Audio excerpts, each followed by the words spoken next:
Video game developers are getting desperate, and I think it's the mass loss of employment, with many developers going under due to the underdeveloped sales of a lot of titles that came out this year. And I think with that pressure, developers are taking a hint from the gamers that we don't want this progressive philosophical content in our gaming anymore. And I think that's reflective most with Mass Effect 5 and its development process, where we're hearing rumors from the development team that they're trying to take out all the progressive philosophies that they have embedded in the game at this point so far and removing them, at least for the initial release of the game. And I think that's what we're seeing right now. A bait and switch strategy is now being implemented as a straightforward strategy of putting content that is aggressively idealistic when it comes to progressive philosophies, when it comes to racial gender politics, taking those concepts out and waiting for a DLC patch up to impose their ideological framework onto the gamer. And I think that's what we're seeing right now with Mass Effect developing from the developers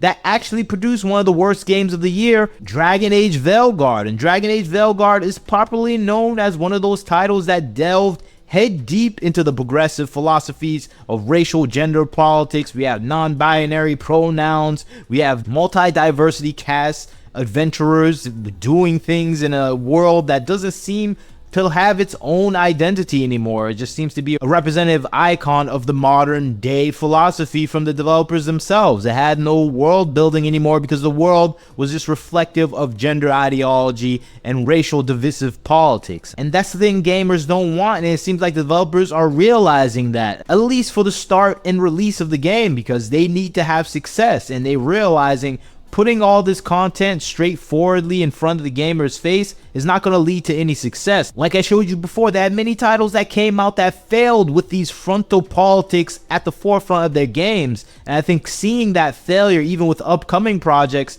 it's clear and apparent that you can't do that if you want a successful game. And I think that's what we're seeing now, a pivoting of a strategy, because they see the tides are changing within the industry itself. People are doing things differently, and the games that aren't doing that are failing miserably. And I think that's the reflective process that we're seeing building in developers' rooms right now as they try to pivot while keeping their values still intact. And I think that's the thing that we're seeing right now. We're seeing a backing away from the aggressive policies of doing things so overtly progressive that it was annoying to the fan base that you have giant companies like Warner Brothers losing $200 million with a Kill the Justice League game, trying to pander to an audience of people that don't play games about comic book heroes or villains for that matter. And I think that's the thing that we're seeing playing about, where we see games coming from Korea that are dominating because they're placating the fan base and giving them what they want when it comes to the appearance of the characters and the lack of progressive politics in the gaming that they're putting out. And I think that's the thing that they're trying to pivot to,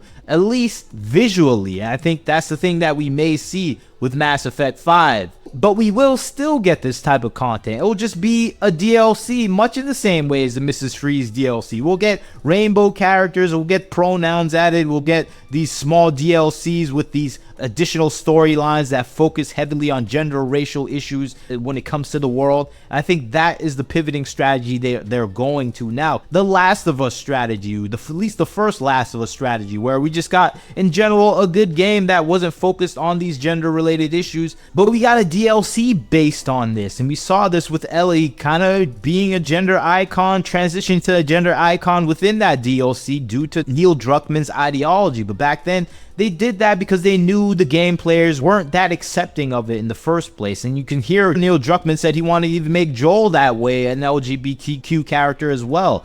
So you have that strategy that was already highly successful for The Last of Us, and it seems like they're going to pivot back to that strategy, where we're probably going to get a Mass Effect game that is empty of this ideological standard that's focused on gender or racial related issues, and we're going to get something that is going to be focused on general gameplay and appeal to the average fan base. But I think there's a big flaw with this. When you look at Mass Effect itself, Mass Effect is a game that was made by highly competent and imaginative developers. You don't have that anymore at BioWare. Those people left. They're making other games now. They've been pushed out because they were too aggressively white and too aggressively male. And those people have been pushed out of the video gaming industry, and we just don't see that type of content. We don't see that type of aggressiveness from particular characters that we saw from Mass Effect with Shepard. And I think that is the thing people are realizing. We don't have those people that make those type of content. You can just look at content that was made back in 2015 by these type of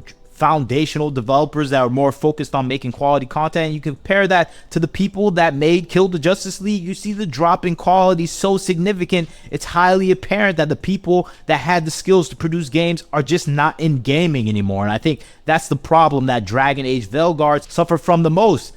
Terrible content strategy and a development process that doesn't appeal to gamers anymore. You're not making games that are actually fun anymore. So how can we actually depend on you to make a game that's focused on fun gameplay when you're too lost on gender, racial issues that have nothing to do with the games that we want to see on the screen? And I think that's the thing we saw with the Batman Arkham series in comparison to Kill the Justice League, where it's not even the same ballpark in the quality of graphical display or combat. And I think that's the thing that is unavoidable with this BioWare now. They don't know how to make games anymore. You hire people that don't know how to make games. You hire people that you're scared to fire because they don't have skills, and you're scared that the lawsuit will come if you do fire them for that fact. And I think that's the situation we're seeing at BioWare. We have the talentless running a company that was once talented in the past, and now you're trying to put them in the position of making quality games again when they don't have the skill to do. It's going to lead to a massive failure for the company itself. And I don't think whatever scheme and bait and switch strategy they have will be effective, because they don't have the skill set, they don't have the talent to make the quality game that we saw in the past. And I think unfortunately for BioWare, all the tricks are just going to be futile for the gamer base that is already aware that BioWare is not the same company anymore. And I think that's what we're seeing right now within the gaming industry, a pivot to try to trick the gamers. But the gamers, we already know the people that are developing these games. You can just look at their bio and their Twitter accounts. We see the people that are producing Dragon Age Vailguard, that are going on to produce Mass Effect. They have the same focus on progressive philosophical trends that are unavoidable to restrain from seeping into the content that they're producing, because all of their mind and attention is on these progressive issues. So it's no matter what they do, the game is going to be filled with their ideology, even if they hold themselves back. I think that's the biggest problem they're going to have with Mass Effect 5. Even if they take out the pronouns and stuff like that, they had pronouns inserted into a board game even before that. So people already know that's their game. That's the thing they want to do. But the rumors are saying that is the strategy, a bait and switch strategy. At least a contractor came out and said that's what they're planning to do. And I think that is a situation that I would expect them to do after the massive failures of Dragon Age Vailguard, where they have to understand the game player base doesn't want this. But I don't think it's going to trick anyone, because the people that are producing this game already show their colors. Like I said, they're out there talking about the 47th president and how they want to include that in the game. And I'm like, that's going to be an obvious signal to any game player. Okay, we already know what you're doing. And plus, just looking at the development team, the people that are working on this game, it just shows that the people that were valuable at the company beforehand are not there anymore. And if you want to know what happened to the people that produced Mass Effect 1, 2, 3, they're on to their own studio right now, producing a similar space sci-fi type of game, and I'm looking forward to that. It's Exodus Games. You can just go to their website. They're producing something. They're doing something on their own, and I expect that game to actually be more to the roots of a Mass Effect game that I